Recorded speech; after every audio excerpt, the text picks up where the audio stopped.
With the death penalty now off the table, Mangione still faces federal stalking charges tied to Thompson's death, each carrying a maximum sentence of life in prison without parole.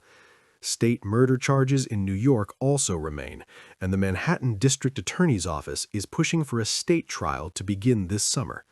Father of two, Thompson, 50, was shot from behind by a masked gunman as he walked to a Midtown Manhattan hotel for United Health Group's annual investor conference.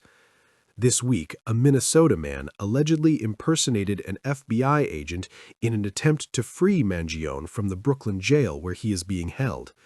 The suspect, Mark Anderson, was carrying barbecue fork and pizza cutter, say prosecutors.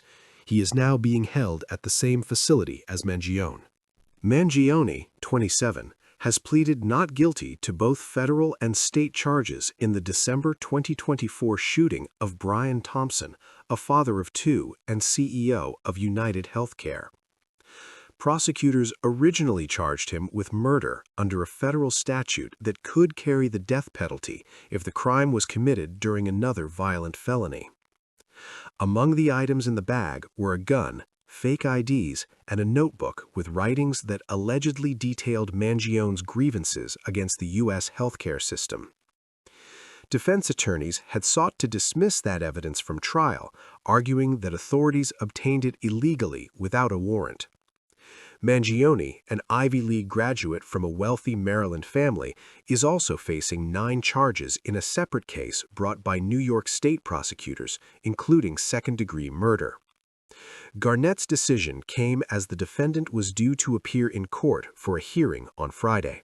U.S. District Judge Margaret Garnett ruled that the federal murder charge was technically flawed under current law because the underlying stalking charges alleged against Mangione did not legally qualify as crimes of violence. As a result, prosecutors can no longer seek the death penalty in this federal case.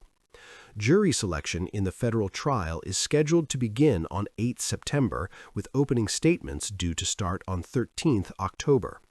But state prosecutors are seeking to try Mangione as soon as July. In her ruling, Judge Garnett, a Biden appointee, said 2 of the 4 federal charges did not meet the federal statutory definition of a crime of violence as matter of law.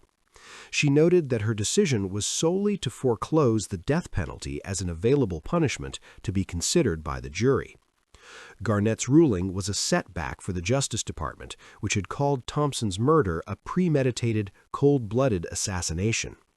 The judge has given the government 30 days to challenge her decision to rule out the death penalty in the Mangione case. In a win for prosecutors, Garnett said they could present evidence to the jury from Mangione's backpack that he was wearing at the time of his arrest at a McDonald's in Altoona, Pennsylvania. In a landmark decision today, a federal judge in New York ruled that Luigi Mangione will not face the death penalty if convicted in connection with the killing of United Healthcare CEO Brian Thompson. The judge dismissed the federal murder and weapons charges that could have made the case eligible for capital punishment. Luigi Mangione will not face the death penalty if convicted of killing United Healthcare Chief Executive Brian Thompson, a federal court has ruled. U.S. District Judge Margaret Garnett dismissed the federal firearms charges against the 27-year-old that carried the possibility of the death penalty. But she left in place stalking charges against him that can bring a maximum punishment of life in prison. Mangione was arrested days after he allegedly shot Thompson as he was walking into a New York City hotel on 4 December 2024. He has pleaded not guilty to all federal and state charges.